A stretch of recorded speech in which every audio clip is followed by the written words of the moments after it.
¿Historia para quién? Historia para ti, para él, para ellos, para todas, para mis amigos, para todos, para redes sociales, para todo el mundo, para mis amigas, para mí, ¿no? ¿Historia para quién? El sentido actual de la historia. ¿Quién escribe? ¿A quiénes les habla? ¿A ti? ¿A mí? ¿A todas y todos?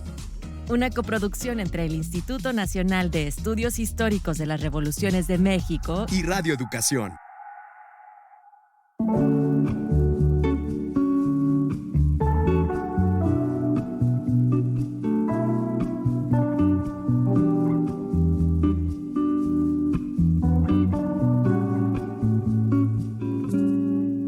En el marco del Día para la Eliminación de la Violencia contra las Mujeres, hoy queremos hacer memoria sobre un periodo doloroso y todavía abierto en la historia de México, la llamada Guerra Sucia. Y aunque este término también podría debatirse, lo cierto es que desde finales de la década de 1960 y hasta los años 80, distintas expresiones de disidencia, movimientos estudiantiles, organizaciones campesinas, colectivos urbanos y rurales fueron perseguidas a través de la represión, la cárcel, la tortura y la desaparición forzada. En ese contexto, las mujeres estuvieron presentes en todos los frentes, como estudiantes y militantes perseguidas por el Estado, como activistas que se organizaron en la clandestinidad y también como madres, hermanas, hijas y compañeras que hicieron largas búsquedas por sus familiares desaparecidos y luchas por verdad, justicia y memoria. Sus historias, sin embargo, han sido muchas veces invisibilizadas o reducidas a papeles secundarios. Para conversar sobre el papel de las mujeres durante la Guerra Sucia, sus experiencias frente a la violencia de Estado y su lugar como protagonistas en las búsquedas y en la construcción de memoria, nos acompañará Juana Marisol Garzón Rivera, licenciada en Estudios Latinoamericanos por la Facultad de Filosofía y Letras de la UNAM y maestra en Historia Moderna y Contemporánea por el Instituto de Investigaciones Dr. José María Luis Mora. Marisol ha investigado los conflictos armados y la contrainsurgencia en El Salvador, Guatemala y México. Así que hoy podremos cruzar miradas entre lo que ocurrió en nuestro país y otros países de América Latina. Acompáñenos.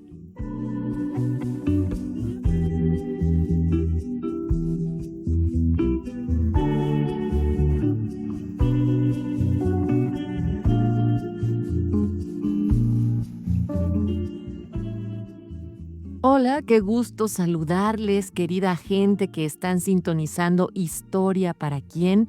Yo soy Natalia Luna y junto con Tamara Aranda, quien es historiadora e investigadora del INERM, y hoy en particular queremos dedicar este programa para hacer memoria sobre el papel de las mujeres durante la Guerra Sucia, esto en el marco de las reflexiones en torno al 25N, como ya lo escuchaban en nuestra introducción. Tamara, qué lindo poder encontrarnos cada semana para hablar sobre estos temas y uno en particular que duele, que también falta difundir, pero que hoy abordaremos con una gran especialista. Sí, Natalia, qué importante reunirnos y qué privilegio poder compartir con nuestras audiencias este tema tan importante del que pues han surgido investigaciones muy interesantes de manera reciente y una de las investigadoras que ha aportado bastante en este sentido pues es nuestra invitada de hoy, Marisol. Marisol es licenciada en Estudios Latinoamericanos por la Facultad de Filosofía y Letras de la UNAM, es maestra en Historia Moderna y Contemporánea por el Instituto de Investigaciones Dr. José María Luis Mora y es además una gran persona. Y pues bueno, hemos tenido la oportunidad de compartir contigo algunas mesas de análisis, de reflexión sobre la Comisión de la Verdad, sobre, bueno, distintos aspectos de la investigación en torno a la Guerra Sucia y conversando en torno a lo que queríamos abordar en esta ocasión. Me comentabas que para ti era también importante hablar de lo que vivieron las mujeres en la contrainsurgencia también, pues dentro del análisis de género. Así que, bueno, antes de entrar a este análisis profundo y académico, quisiéramos que nos cuentes algo más sobre ti, qué te gusta hacer fuera de lo académico, en la vida cotidiana. Sabemos que tienes gatitos como nosotras, así que bueno, te escuchamos. Muchas gracias, qué bonito lo que me dicen de mí. Yo también valoro mucho, pues, que se me dé este espacio, ¿no? Les agradezco mucho a ustedes y también saludo y agradezco a las personas que nos están escuchando. Pues bueno, me gusta convivir con mis gatitos, me volví la loca de los gatos en contexto de pandemia, era antes más de perros, pero pues es bien bonito, ¿no? Disfrutar de la compañía, no solo de los animalitos, sino pues también de las personas queridas. Me gusta mucho, pues, estar en compañía de amigas, amigos, ¿no? De la familia, que siempre te dejan experiencias muy bonitas y pues también una de ellas es esta, ¿no? Compartir estos espacios a mí me nutre mucho. Y bueno, queremos ahora sí comenzar, Marisol, preguntándote pues desde lo más básico, lo más elemental, y es que nos sitúes en ese momento histórico que hoy conocemos o que se ha llamado como guerra sucia. Ayúdanos a ir entendiendo desde este momento los primeros conceptos. Yo quisiera también que nos dijeras, bueno, qué periodo abarca, qué tipo de violencias va a implicar y algo también muy importante, un término que yo veo mucho en tu trabajo, que es el de contrainsurgencia. ¿A qué nos referimos con eso, Marisol? Bueno, el concepto de guerra sucia, que es, digamos, como el que más se utiliza para definir estas experiencias, sobre todo de expresiones exacerbadas, ¿no? De la violencia política o la violencia ejercida por el Estado, es un concepto que hace referencia justo a los mecanismos ilegales y clandestinos de represión. Y de acuerdo con otras concepciones, a la violación de las convenciones que regulan la guerra, como las convenciones de Ginebra, sobre todo en términos del trato a la población civil y a los prisioneros. Es un tema o un concepto muy debatido porque hay quienes dicen que las experiencias vividas, por ejemplo, en México no fueron precisamente una guerra o que no había igualdad entre los bandos contendientes y sobre todo también que se afectó a poblaciones civiles no combatientes, ¿no? Pero bueno, guerra sucia fue un concepto utilizado por primera vez en el contexto de la guerra de descolonización de Argelia a finales de los años 50, en la que las fuerzas represivas francesas que combatieron a los alzados en armas en ese momento lo hicieron a través de prácticas como la tortura, los vuelos de la muerte y la creación de escuadrones de la muerte. Fue la primera vez que surgen pues estos mecanismos represivos, ¿no? Que luego serían trasladados a América Latina en los años 70 en el contexto de las dictaduras, sobre todo en el Cono Sur. Para el caso de México, se le ha denominado guerra sucia a la violencia que el Estado desplegó también en la segunda mitad del siglo XX contra las disidencias políticas y principalmente las disidencias armadas que surgieron en ese contexto.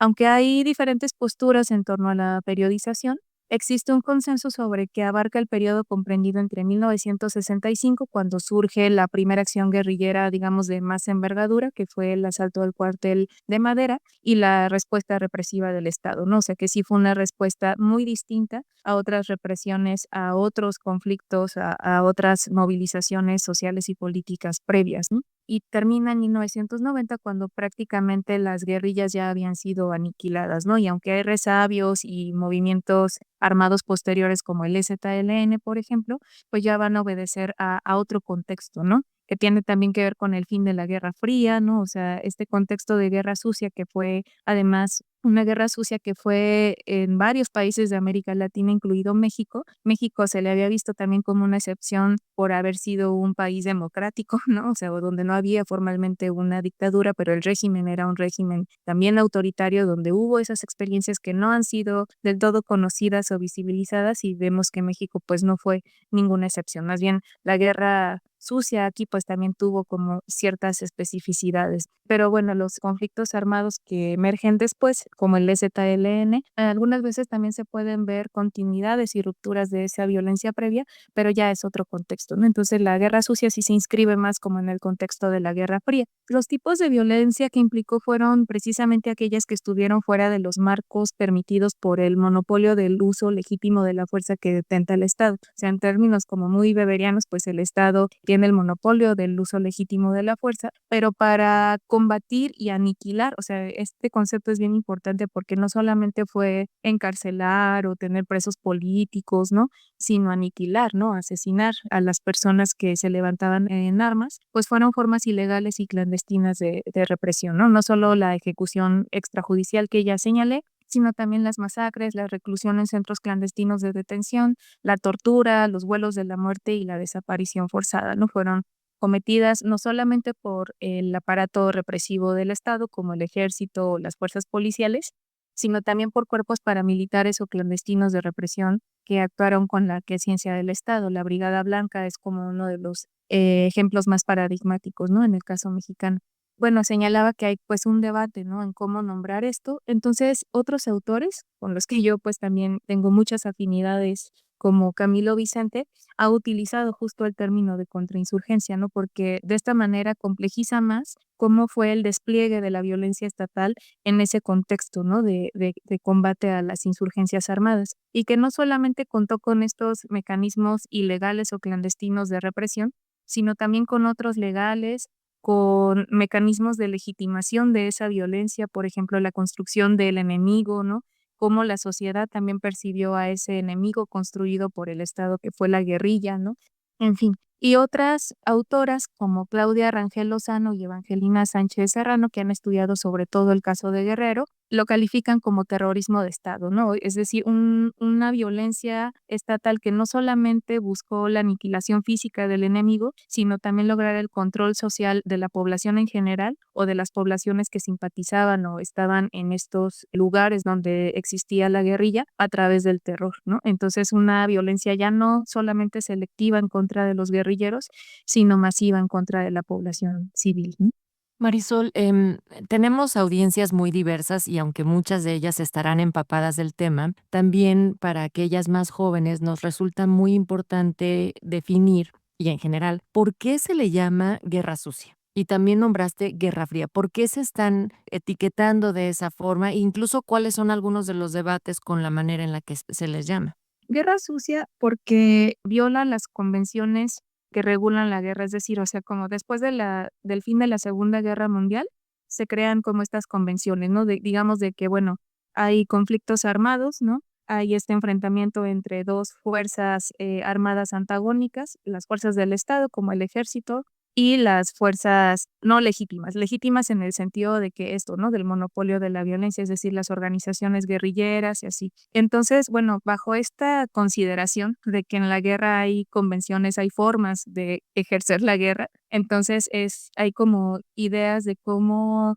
tratar, por ejemplo, a los prisioneros, o sea, a los combatientes que ya no están armados, que se rinden o que caen prisioneros, que bueno, o sea, un trato que de alguna manera no vulnere pues sus derechos humanos, ¿no? Entonces, guerra sucia porque fue estas prácticas sucias, ¿no? O sea, como de ensuciar la guerra, ¿no? Es decir, los asesinatos, las masacres, meterse con la población civil, las violaciones sexuales, que bueno, ya hablaremos justo con esta cuestión, ¿no? De género que también atraviesa como estas prácticas de violencia. Entonces, digamos, como formas que no son las formas adecuadas de hacer la guerra. Digamos, no es que la guerra sea algo que sea deseable llevarse a cabo, pero hay prácticas que son exacerbadas, ¿no? Y que exceden pues como esos límites que da como cierta legitimidad del uso de la fuerza por parte del Estado, ¿no? Y así, por ejemplo, mucho de lo que señalan los sobrevivientes o víctimas es que, bueno, si cometían crímenes, es decir, claro, las organizaciones guerrilleras, por ejemplo, asaltaban bancos, ¿no? O sea, porque era una forma de extraer recursos, ellos les llamaban expropiaciones revolucionarias, pero bueno, en términos, digamos, como muy cuadrados, ¿no? Del Código Penal, pues sí, era un crimen. Pero bueno, entonces, si eran criminales en ese sentido, entendemos pues que las acciones guerrilleras tenían una connotación política, desde luego, ¿no? O sea, no las estoy criminalizando con esto, ¿no? Todo era político. Pero bueno, si era un crimen, en términos del Código Penal, pues bueno, lo ideal era que se les aprendiera, se les hiciera un juicio en autoridades civiles y se les recluyera en prisión, por ejemplo, ¿no? En prisiones normales, digamos. Pero vemos que en este contexto, pues más bien se les secuestraba, se les desaparecía, se les recluía en centros clandestinos, ¿no? Como instalaciones militares, ahí se les sometía a torturas, etcétera. Entonces eso es sucio, ¿no? O sea, de ahí como este concepto de la suciedad de esas prácticas, ¿no?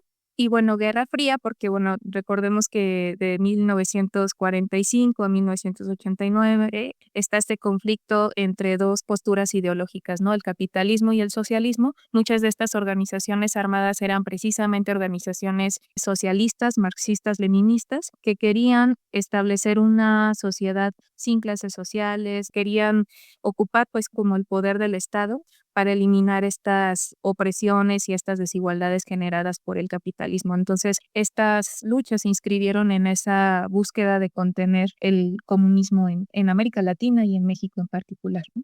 Marisol, pues está siendo muy clara y agradecemos que nos expliques de esta manera por qué se nombra de esta forma un periodo en específico. También hemos aprendido que se extiende hasta 1990 aproximadamente y queremos dar más contexto, por ello hemos preparado una breve cápsula sobre este momento histórico en México conocido como la Guerra Sucia. Así es que les invitamos a escuchar y volvemos a Historia para quién.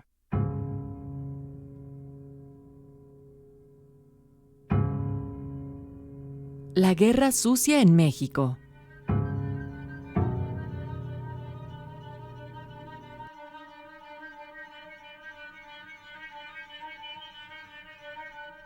El 6 de octubre de 2021 se emitió un decreto presidencial a través del cual se instaló la Comisión para la Verdad, el Esclarecimiento Histórico y el impulso a la justicia de las violaciones graves a los derechos humanos cometidas de 1965 a 1990, durante la llamada Guerra Sucia en México. Pero, ¿por qué fue necesaria la creación de esta comisión? ¿Quiénes fueron los perpetradores de estos crímenes y quiénes las víctimas?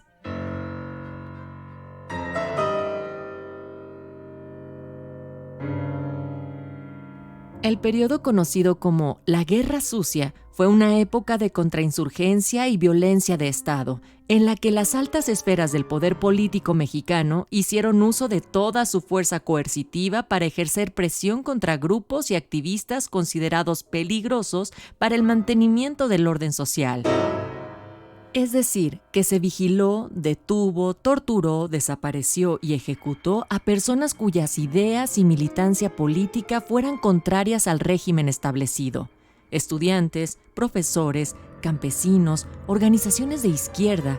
Bastaba ser joven y aspirar a ser libre para ponerte en la mira de las autoridades.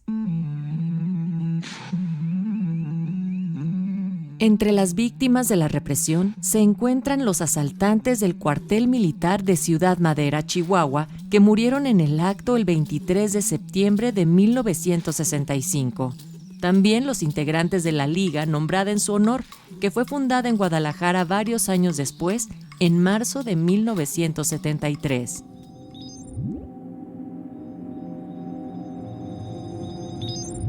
También hubo otras organizaciones perseguidas, como el Frente Urbano Zapatista y el Frente Revolucionario de Acción Socialista, entre otros de corte socialista o que se inspiraban en la acción armada revolucionaria de otros países, como Cuba, Brasil y Uruguay.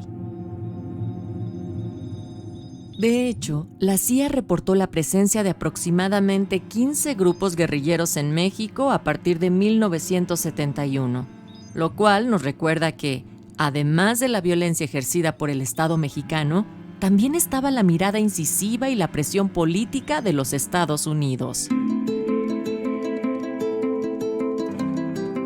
Este terrible episodio de la historia de México está inscrito en el contexto internacional de la llamada Guerra Fría, por lo que tampoco es casualidad que la Comisión de la Verdad analice casos hasta 1990, pues coincide con el proceso de disolución del bloque soviético. Ahora bien, faltará preguntarnos qué sigue para concluir los procesos de acceso a la justicia, a la verdad, la reparación y la no repetición.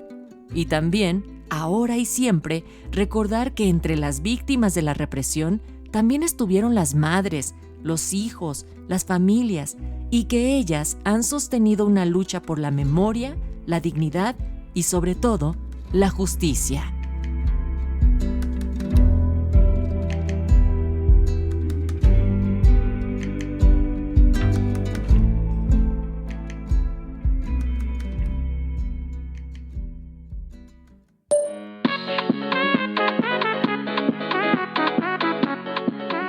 Si tienes una historia que compartirnos o te gustaría que abordemos alguna en especial, Graba un audio y envíalo vía WhatsApp. lo recibimos en el 5512-332915. Queremos escucharte.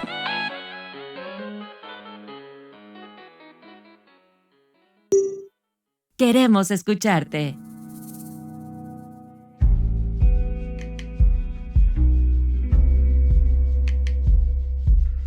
Muy bien, estamos de regreso después de la cápsula.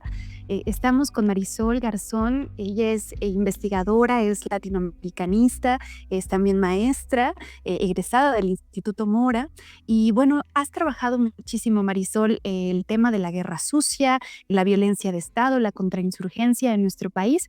Y queremos ahora que nos expliques un poquito ese primer momento que conocemos como el detonante, ¿no? De estos años. O sea, como historiadores, pues siempre tenemos ese acontecimiento que delimita, ¿no? Y en este caso, 1965 es ese asalto al cuartel militar en Ciudad Madera. Cuéntanos, ¿cómo fue ese proceso? ¿Por qué es tan importante ese momento histórico, tan importante que va a dar lugar al surgimiento de otra organización 8 años después, ¿no? Que es la Liga 23 de septiembre.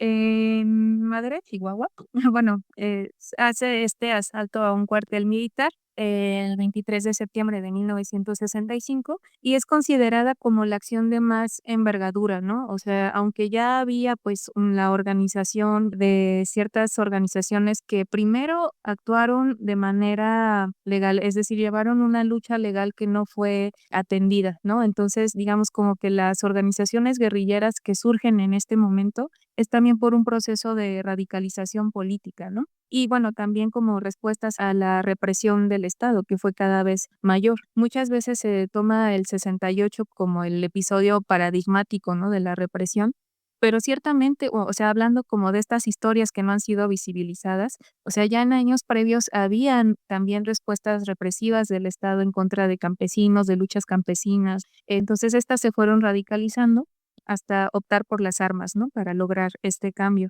Y ese fue el caso del grupo guerrillero en Chihuahua, ¿no? Un grupo popular guerrillero que, por cierto, estuvo constituido no solamente por campesinos, sino también por maestros rurales. Entonces, mucho se dice que este asalto al cuartel Madera quiso emular al asalto al cuartel Moncada en Cuba, que fue pues también, ¿no? O sea, Cuba como paradigma de la lucha armada, ¿no? O sea, cuyo triunfo pues inspiró también a otras luchas armadas en el resto de América Latina. La respuesta represiva del Estado ante esta acción que fue ya propiamente guerrillera, es decir, no es que antes no hubiera luchas campesinas, ¿no? Incluso luchas armadas, pero no eran, o sea, por ejemplo, había campesinos que se organizaban en armas y tomaban tierras, por ejemplo, ¿no?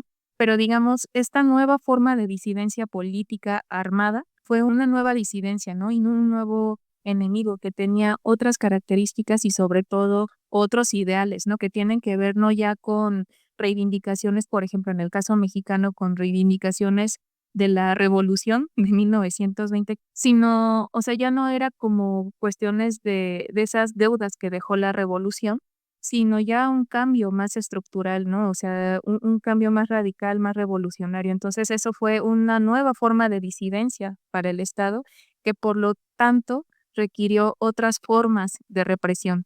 Ya en los años 60 vemos que en el ejército hay un proceso de profesionalización, surgen cuerpos especiales del ejército para atacar a estas organizaciones armadas que actuaban distinto. Y es ahí justo como, digamos, lo que pasa en el cuartel Madera es que, bueno, los guerrilleros mueren, también como estas otras formas simbólicas, ¿no? De teatralización o de ritualización de la violencia. Por ejemplo, los guerrilleros caídos no fueron sepultados dignamente, sino que fueron enterrados en una fosa común y el gobernador de ese momento dice burlonamente, si querían tierra, pues échenles tierra, ¿no? Entonces, pero poco a poco fue radicalizándose, ¿no?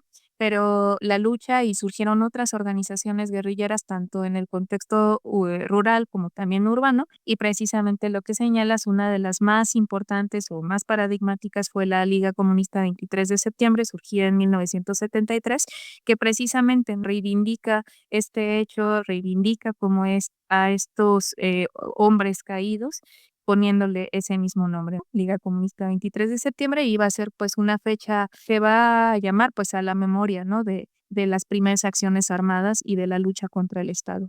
Justo el Estado, en esta idea de criminalizar y despolitizar al enemigo, a veces le quitaba como esa nomenclatura, ¿no? Y solamente les decía la Liga 23 de septiembre, ¿no? Así como que pues una fecha quién sabe cuál, pero sobre todo le quitaba esta connotación de comunista, ¿no? Entonces era también una estrategia para deslegitimar y despolitizar y criminalizar a quien consideró como enemigo. Claro, y es que en este ejercicio de memoria también observamos en tus investigaciones, Marisol, el foco que pones específicamente en la violencia de Estado que se ejerció contra las mujeres. ¿De qué manera se cruzan esta violencia política y la violencia de género de todo lo que has estado investigando? Yo creo que es bien importante complejizar la violencia de Estado. Les decía, como poco a poco fue haciéndose más radical, más exacerbada, o sea, la violencia de Estado no fue igual al principio que al final, ¿no? Es decir, no fue la misma en el 65 que en los 70 y tampoco que en los 80, ¿no? Por ejemplo, bueno, yo investigo más el caso de Guerrero, y 74 es como un punto álgido de la violencia contra insurgente, ¿no? Autores, nuevamente cito a Camilo Vicente y otros que también han trabajado El Salvador o Guatemala, que también son como los casos que más conozco, hablan de un giro contra insurgente, es decir, el Estado que ejerce violencia contra un enemigo, en este caso, bueno, las guerrillas, pero ese giro contra insurgente tiene que ver con nuevas prácticas del ejercicio de la violencia, les decía, muchas de ellas clandestinas o ilegales, ¿no? Más exacerbadas, sino también con el surgimiento, pues, como de cuerpos especializados en la represión y todo eso, ¿no? Entonces, es la manera de ver que no toda la violencia de Estado fue igual, fue haciéndose más radical, pero también entender a quiénes estaba combatiendo, es así como no es la guerrilla, sino que también las personas que militaron en las organizaciones político-armadas revolucionarias también tuvieron como sus propias especificidades. No es lo mismo, por ejemplo, en el caso de Guatemala, donde muchos de ellos eran indígenas y donde en Guatemala se puede hablar propiamente de un genocidio, porque esta violencia se vio atravesada también por la condición de etnia. Pero también es bien importante ver justamente cómo en estas transversalidades, ¿no? Y estas cosas que atraviesan a la violencia de Estado y a la represión, el tema del género es muy, muy importante. Con ello no quiero tampoco subestimar la acción represiva en contra de los hombres, que fue atroz, pero en las mujeres, por el hecho de ser mujeres, se vio atravesada también por otras condiciones, ¿no? Hay un concepto, ¿no? O sea, que precisamente busca enfatizar esto, que es como la violencia política de género, y vemos cómo a las mujeres, por el hecho de ser mujeres, estas prácticas de violencia se ven mucho más exacerbadas por los perpetradores que, por ejemplo, en su mayoría eran hombres. Los soldados, los policías eran varones, ¿no? Entonces, se ejerce no solamente esta violencia política en contra de un enemigo, sino que cuando este enemigo es mujer, pues también se ejercen otras violencias que tienen que ver con otras estructuras opresivas y patriarcales. La violencia sexual es el ejemplo más paradigmático, ejercer el poder sobre el cuerpo de las mujeres, ¿no? Ejercido no solamente a través de la tortura, sino también formas bien específicas de tortura. En el Cono Sur, en Argentina, hablan, por ejemplo, de la introducción de ratas por la vagina, la violencia sexual como una estrategia política ejercida también. Ver a la mujer también como posesión, como botín de guerra, ¿no? En el caso de Guatemala tenemos, por ejemplo, las aldeas modelo, que eran lugares a donde llevaban a las mujeres, bueno, a la población sobreviviente de las masacres, las reunían ahí, las obligaban a vivir ahí. A los hombres, por ejemplo, los obligaban a integrar las llamadas patrullas de autodefensa civil, que eran organizaciones paramilitares que actuaron también al lado del ejército, obligados, porque de lo contrario te mataban. Y en el caso de las mujeres, pues eran obligadas a convivir con sus captores, con los militares, ¿no? A servirlas, a bailar con ellos, a cocinarles, pero también servirles sexualmente, ¿no? En el caso, por ejemplo, de Guatemala y de El Salvador, vemos también como una especie de giro necropolítico de la violencia, ¿no? Donde no solamente el Estado decidió quién debía morir y a quién se les dejaban vivos, sino también las formas en que se perpetraba la muerte, ¿no? Las masacres de población civil, por ejemplo, tenían así toda una logística. Primero se asesinaba a los niños en presencia de las mujeres, de sus madres. Luego las mujeres eran asesinadas, pero antes de ello eran violadas. Y bueno, o sea, vemos también que muchos de los sobrevivientes de estas masacres fueron justamente mujeres. Entonces tenemos también a muchas viudas, a mujeres y niños, en el caso, por ejemplo, de las poblaciones guatemaltecas, en su mayoría indígenas, que llegaron a México en busca de refugio. Se trataba sobre todo de mujeres, ¿no? Y de niñas que en la sobrevivencia pues también tenían cargadas un montón de heridas y entre ellas justo las violaciones sexuales. Entonces les decía, no solamente se idearon también formas de perpetrar la muerte, sino además de cómo mostrarla, ¿no? De cómo escenificarla a través del cuerpo muerto para producir terror. Es lo que Ignacio Martín Baró, jesuita, por cierto, también asesinado en El Salvador, definió para el caso salvadoreño como exhibicionismo macabro, es decir, que a través de los cadáveres se escenificaba la muerte. Por ejemplo, bueno, en el caso de los hombres, por ejemplo, se les castraba, ¿no? Y se ponían los testículos en la boca. Pero en el caso de las mujeres, por ejemplo, se les cercenaban los senos, algunas las colocaban ahí en estacas que se les encajaban por la vagina.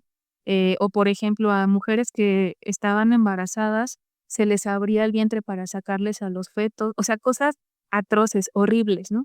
Que tienen que ver justo con ese poder del cuerpo, pero también de la escenificación de la violencia, ¿no? Y es una forma de cómo las mujeres fueron tratadas no solamente en vida, sino también tras su muerte, ¿no?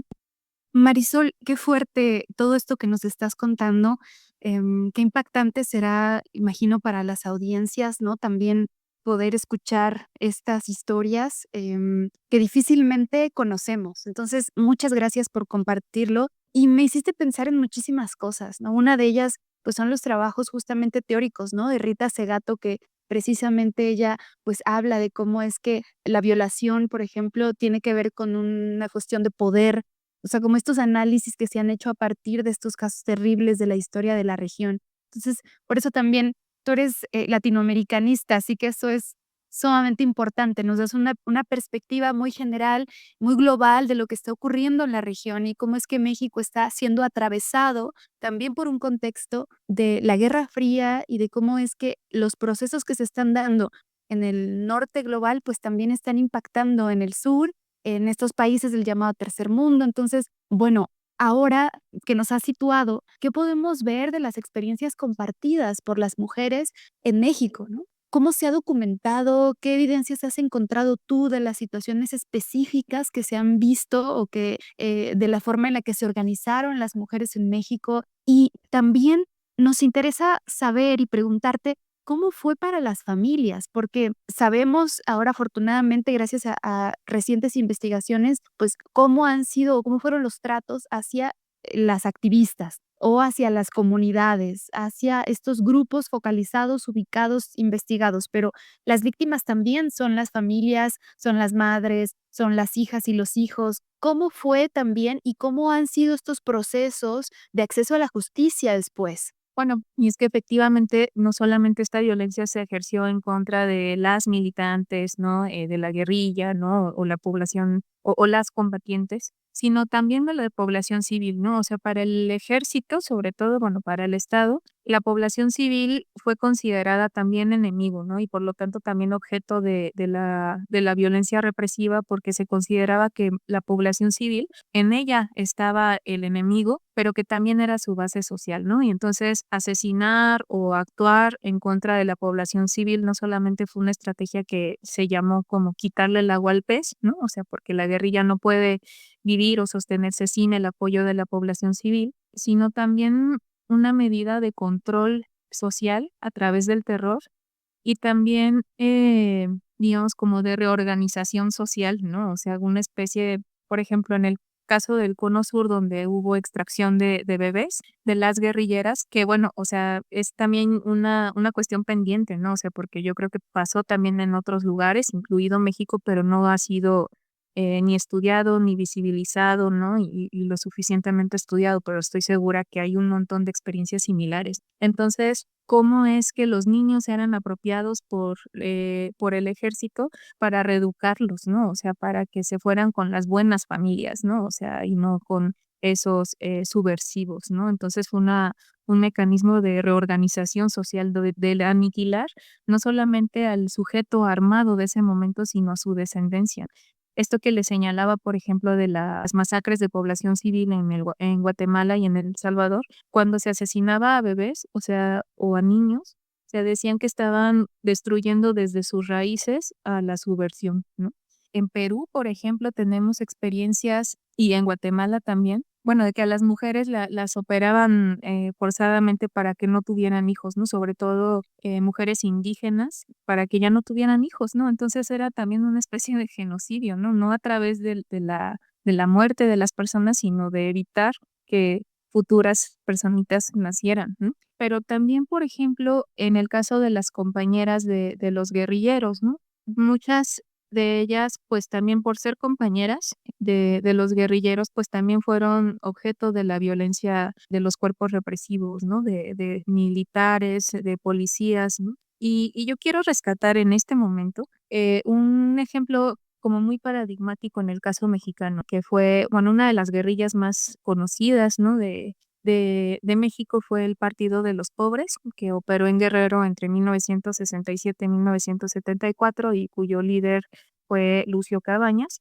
Bueno, una vez que asesinan a Lucio Cabañas, ¿no? Bueno, que muere en combate en 1974, su compañera Isabel Anaya es secuestrada y recluida en el campo militar número 1, donde estuvo con su pequeña hija, porque ahí, bueno, ya había nacido una hijita de ellos. Entonces estuvo recluida junto con su hija 2 años en el campo militar número 1 y ahí creció, ¿no? La niña, y ya cuando matan a Lucio Cabañas, el entonces gobernador de Guerrero, que era Rubén Figueroa, pues la viola sistemáticamente, o sea, la citaba, la veía, la violaba. Ella resultó embarazada, su bebé nació enfermo y poco después de nacer murió.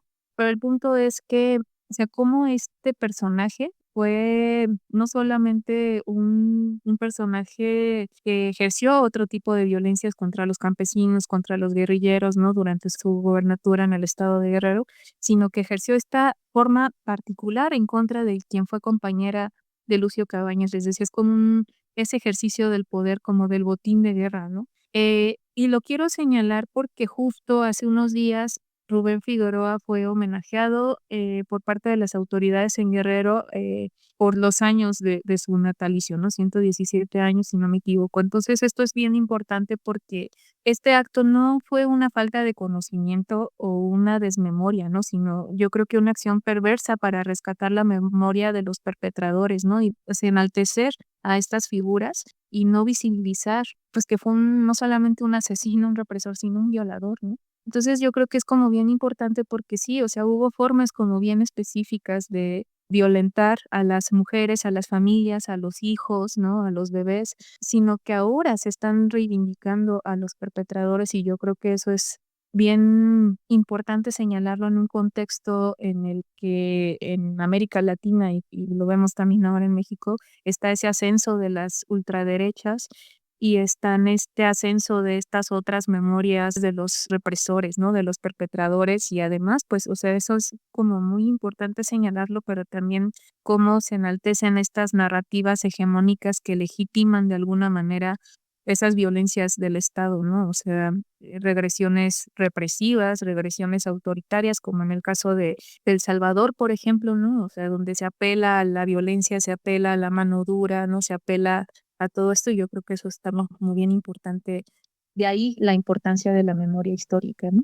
Y de ahí también la importancia, Marisol, Tamara, de que en el marco del 25 de noviembre, que se ha tomado como el Día para la Eliminación de la Violencia contra las Mujeres e institucionalmente se ponen estos moñitos naranja y entonces hay también una serie de campañas institucionales, realmente la reflexión vaya más profundo y que sea también una reflexión histórica de cómo las violencias nos alcanzan a las mujeres y nos trastocan la vida de formas profundas y muy específicas y en ocasiones de manera duplicada o multiplicada en comparación, o sea, que el género tiene todo que ver con ello. En estos momentos vamos a escuchar lo que tienen que decir en las calles, si tienen o no presente el 25 de noviembre y qué les significa. Esto a través de las conversaciones con nuestro compañero Juan Ramírez.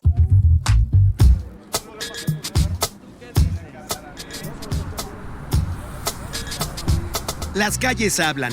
¿Tú qué dices?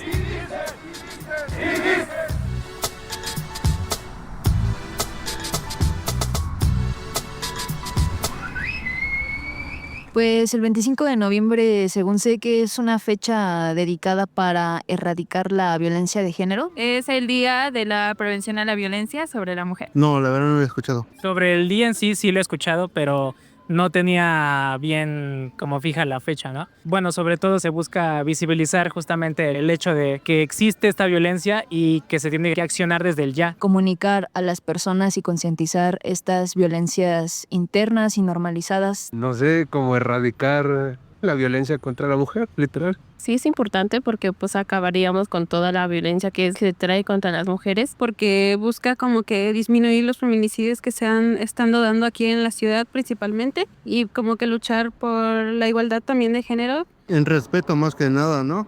Y dejar la discriminación con ellas. Aunque a veces yo siento que a muchas personas les da mucho miedo hablar de este tema porque tienen miedo a ser juzgadas, a decir, es que tú lo provocaste o esto, cuando nada que ver. Algunas de las violencias que viven es la discriminación que se da, agresiones físicas, verbales. Bueno, obviamente el acoso sexual, obviamente el feminicidio, pues es algo que lamentablemente está muy en boga en nuestro país. Tener escucha activa, porque muchas veces comunicamos cuando nos sentimos transgredidas o así, y pues justo se minimizan esos sentires entre las personas. Entonces creo que esa sería la acción principal, escucha activa y eso. Yo estudio creación literaria, ¿no? Y el lenguaje es una forma en cómo se violenta a la mujer constantemente. La violencia sigue estando y la tenemos presente en todos lados, y la gente da por hecho de que ya los hombres están deconstruyéndose en muchos aspectos, y yo lo veo y la verdad es que hasta el más mínimo chiste me parece abrumador y violento, ¿no? Erradicar la violencia ya es un ideal utópico, pero todos podemos evitar ser violentos de distintas formas. Yo siento que basta con hacer estos ejercicios como de empatía y de conciencia en general para tratar de, pues justo, ¿no? Como ponerte en los zapatos del otro y decir como, si a mí no me gustaría que me hicieran esto, pues no lo voy a replicar, ¿no? Poner mis límites con personas que se han pasado de lanza conmigo o con otra persona cercana a mí, ¿no?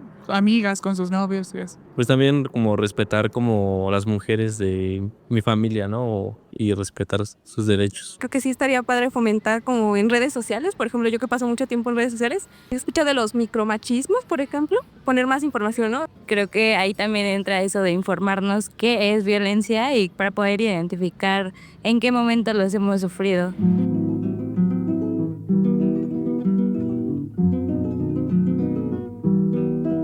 Los moros que trajo Franco en Madrid quieren entrar, mientras quieren milicianos, los moros no pasarán. Mientras quieren milicianos, los moros no pasarán, no pasarán. Bueno, ahí tenemos los comentarios que nos dejaron nuestras audiencias. Gracias al trabajo que realiza nuestro compañero Juan Ramírez. Y bueno, hoy estamos en Historia para Quién, estamos visibilizando las violencias ejercidas contra las mujeres durante la llamada Guerra Sucia en México. Y para ello nos acompaña Marisol Garzón Rivera, ella es maestra en Historia Moderna y Contemporánea por el Instituto Mora. Marisol, ¿qué impresiones te dejan estos comentarios? Creo que hay mucho que decir. Pues bueno, yo creo que es bien importante que no solamente estas experiencias del pasado se conozcan, sino también las experiencias del presente, ¿no? O sea, muchas veces se cree que la historia, por ejemplo, es un mero recordatorio de datos, ¿no? Y nombres, y no, o sea, la historia tiene un porqué, ¿no? Y es entender como estos procesos, pero también ciertas rupturas y ciertas continuidades, ¿no? Entonces, lastimosamente, en México y bueno, en el resto de América Latina seguimos padeciendo pues muchas experiencias de violencia en general, pero también de violencia de género en particular, ¿no? Las desapariciones, ¿no? La trata de personas con fines de explotación sexual y también en el espacio cotidiano, ¿no? O sea, cuántas mujeres son víctimas de violencia por parte de sus compañeros, de sus familias. Entonces, la idea pues como de conocer y de reivindicar o tener un día que conmemora o que visibiliza esto, es bien, bien importante no solamente en términos conmemorativos, sino de ser conscientes y actuar en consecuencia, ¿no? O sea, yo creo que muchas de estas cosas se pueden erradicar o por lo menos visibilizarse, porque muchas veces el desconocimiento, el silenciamiento es también lo que posibilita que estas cuestiones se perpetren, ¿no? y sean posibles. Ya lo has nombrado, Marisol. Esto no se trata solamente de hacer memoria y de una parte histórica, sino que en el presente estamos en un país que sigue enfrentando desapariciones y distintos tipos de violencia. Y también pienso en algunos puntos de conexión, por ejemplo, del cómo se resignifica la maternidad en estas luchas y las continuidades que podemos trazar en las colectivas de madres de la guerra sucia y madres de las familias buscadoras de hoy, que siguen recorriendo fosas, oficinas y archivos en busca de sus hijas y de sus hijos. Así es, ¿no? O sea, desgraciadamente, pues están como estas otras o nuevas formas, ¿no? O sea, una violencia con nuevos rostros, ¿no? Con nuevos nombres, pero que recuerdan mucho a las violencias del pasado reciente, ¿no? Y precisamente yo creo que la maternidad, justo, ¿no? Hablando de estas cosas también como muy específicas que tocan a las mujeres, tanto en el pasado, bueno, en el pasado surgieron muchos colectivos, ¿no? De madres que exigían no solamente la liberación de presos políticos, sino también la aparición con vida de sus hijos, ¿no? O de sus esposos también, eso también hay que señalarlo, ¿no? El Comité Eureka, aquí es uno de los casos más paradigmáticos, pero por ejemplo en El Salvador está una organización que se llama CODEFAM, ¿no?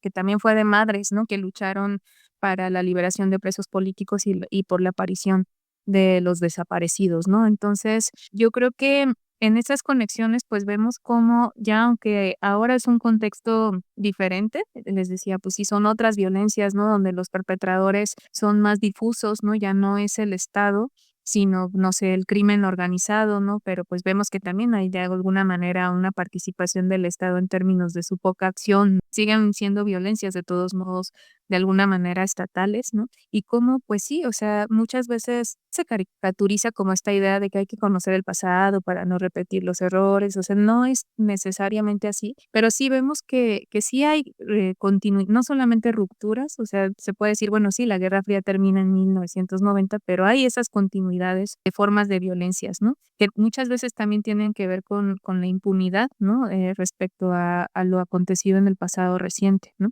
Por ejemplo, en el caso tanto de México como de El Salvador, que es como los que más conozco, claro, o sea, vemos que ahora hay otros desaparecidos, pero también otras formas de desaparecer, ¿no? O sea, mientras que las mujeres, las madres del pasado, pues iban a los campos militares, ¿no? A las oficinas de gobierno, hacían como estas huelgas, ¿no? Esta famosa huelga de enfrente de la catedral, ¿no? Pero buscaban, digamos, tenían como la expectativa de encontrar con vida a sus seres queridos, ¿no? O sea, vivos se los llevaron, vivos los queremos es una consigna, ¿no? Política, pero también en el momento en el que surgen estas luchas, pues era también real, ¿no? O sea, ya un tiempo después se supo de los vuelos de la muerte, por ejemplo, ¿no? O sea, pero bueno, sigue siendo una consigna política, ¿no? La aparición con vida. Pero lastimosamente estas nuevas formas de desaparecer que atraviesa México, pues sí tienen que ver con los cementerios, las fosas clandestinas. Y eso es también terrible porque las mujeres, las madres buscadoras no solamente buscan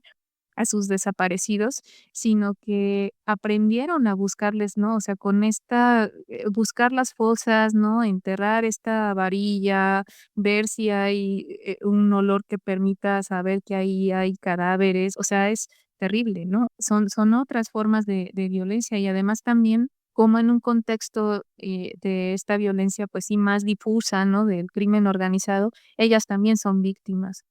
Muchas de ellas han sido asesinadas, muchas de ellas también han sido después desaparecidas, ¿no? Y eso no era tan sistemático en el pasado. Pero, por ejemplo, en el caso de El Salvador, el periodo de violencia política en El Salvador es mucho más reciente, ¿no? La guerra civil ahí fue de 1980 a 1992, entonces es más reciente. Y con ello quiero decir que lastimosamente en El Salvador también, inmediatamente después de acabar la guerra, surgen otros fenómenos de violencia, violencia criminal y las pandillas, el surgimiento de pandillas es como el caso más paradigmático, ¿no? Por lo menos más visible también. Entonces, digamos, es un nuevo enemigo, un nuevo perpetrador o sea, en el tiempo actual, no sé, entre otras cosas, no solamente había asesinatos, sino también desapariciones. Y entonces vemos cómo en El Salvador estas organizaciones, les decía, por ejemplo, CODEFAM, no solamente ahora están buscando a los desaparecidos de la guerra, sino que están buscando también a los desaparecidos de la violencia actual. Hay un documental muy interesante, ¿no? Que se llama algo así como El cuarto de huesos, donde visibilizan cómo en el Instituto de Medicina Legal de El Salvador, que es donde resguardan los restos que se encuentran en las fosas y todo eso, hay huesos que se encontraron de los muertos en el contexto de la guerra junto con los huesos de los nuevos desaparecidos y de los nuevos muertos, ¿no? Pero las cosas más atroces es que hay madres que perdieron un hijo en la guerra, que lo están buscando y que ya luego en el contexto de la violencia de las pandillas nuevamente desaparece otros de sus hijos y entonces están buscando a estos dos hijos desaparecidos en dos contextos distintos, ¿no? Entonces, y lo mismo vemos, por ejemplo, en el caso de Ayotzinapa, ¿no? O sea, muchas de las madres de Ayotzinapa pues también son parientes lejanos o cercanos de los desaparecidos de la Guerra Sucia, ¿no? Entonces son como estas continuidades que son terribles, ¿no? Lo que nos estás compartiendo el día de hoy, Marisol, sin duda nos deja muy impactadas, seguramente también a todas nuestras audiencias. Sin embargo, agradecemos mucho la sensibilidad y sobre todo la ética con la que lo abordas con una finalidad muy específica que tiene que ver con hacer un ejercicio de memoria, dar un contexto a todas nuestras audiencias y quisiéramos también despedirnos con una ronda de preguntas relámpago. Nos resulta también muy importante dejar ideas claras, concretas en aquellas personas que nos están escuchando. Entonces, si pensamos en una palabra para resumir la experiencia de las mujeres en la Guerra Sucia, ¿cuál elegirías y muy brevemente por qué? Guerreras, ¿no? Creo que es una palabra que denota pues como estas mujeres que no solamente sobrevivieron a una guerra sucia, sino que también ahora ejercen una guerra por la memoria, por la justicia. Nunca dejaron de luchar, ¿no? Incluso sus estrategias de sobrevivencia ya después en poblaciones, por ejemplo, no combatientes, o sea, esa estrategia de sobrevivencia, de cómo sanar las heridas, de cómo seguir adelante si sobreviviste, es también una guerra que libran, ¿no? Entonces son guerreras y un poco parafraseando, ¿no? A Bertolt Brecht, así de cuando habla de los hombres que luchan un día y son buenos, ¿no? Y hay hombres que luchan toda la vida y son los imprescindibles, pues también hay mujeres que lucharon, que en un momento y que ahora siguen luchando, ¿no? Guerreras imprescindibles. ¿Un mito o una idea equivocada sobre la Guerra Sucia que te gustaría desmontar de una vez? Que fue entre dos actores, ¿no? O sea, que fue el ejército o el Estado, ¿no? Los cuerpos represivos del Estado y las organizaciones armadas por otra parte, ¿no? Hay no solamente una población civil no combatiente que también fue vulnerada, que también fue desaparecida, asesinada, ¿no?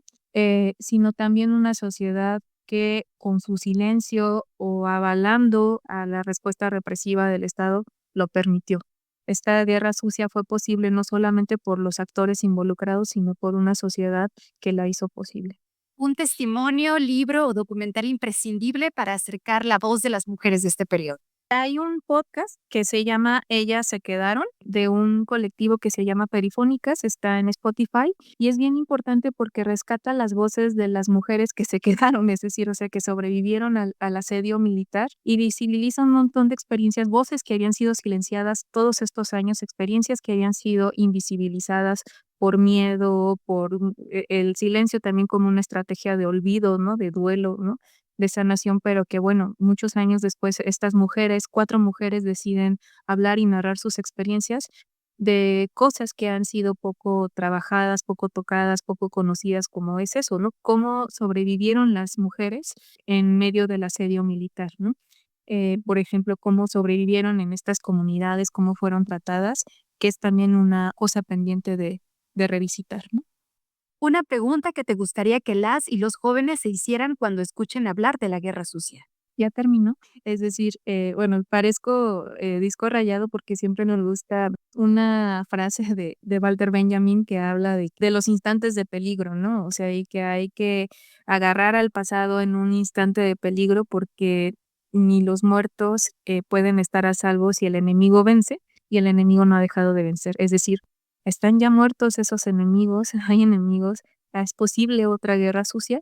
Yo creo que es justo, ¿no? O sea, ya quedó en el pasado, ¿no? O hay latente ahí una nueva aparición, un retorno autoritario, ¿no? Pues no nos resta más que agradecerte profundamente, Marisol Garzón, por haber estado en Historia para Quién.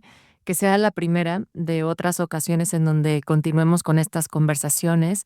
Gracias por estar aquí con nosotras. Al contrario, muchísimas gracias. Para mí también fue un ejercicio reflexivo y pues también al verbalizar esto también es un ejercicio también privado, ¿no? O sea, estas luchas y estas sensibilidades pues no son colectivas, pero pues también personales, ¿no? Entonces, muchas gracias. Nos estamos despidiendo con Te recuerdo Amanda, del cantor chileno Víctor Jara. Esta canción escrita en el 68 desde el exilio que narra la historia de dos obreros, de Amanda y Manuel, cuyo pues amor se desarrolla en medio de un contexto muy adverso marcado por la violencia de Estado y la lucha social en América Latina. Por esta razón, Te recuerdo Amanda es todo un himno a la llamada de esta nueva canción chilena y es un tsunami musical que le puso letra y melodía a las causas de la libertad y de la vida. Hasta pronto, aquí nos encontramos en Historia para Quién. Te recuerdo, Amanda, la calle mojada, corriendo a la fábrica donde trabajaba Manuel. La sonrisa ancha, la lluvia en el pelo, no importaba nada, ibas a encontrarte con él, con él, con él, con él, con él. Son 5 minutos.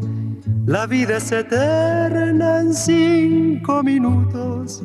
Suena la sirena de vuelta al trabajo y tú caminando lo iluminas todo. Los 5 minutos te hacen florecer. Participamos en este programa Juan Ramírez, Alma Lilia Martínez, Jimena Salgado, Tamara Aranda, Natalia Luna. Producción, Mario Ledesma. La sonrisa ancha, la lluvia en el pelo, no importaba nada. Ibas a encontrarte con él, con él, con él, con él, con él, que partió a la sierra, que nunca hizo daño, que partió a la sierra y en 5 minutos quedó destrozado. Suena la sirena de vuelta al trabajo, muchos no volvieron, tampoco Manuel. Te recuerdo, Amanda, la calle mojada, corriendo a la fábrica donde trabajaba Manuel.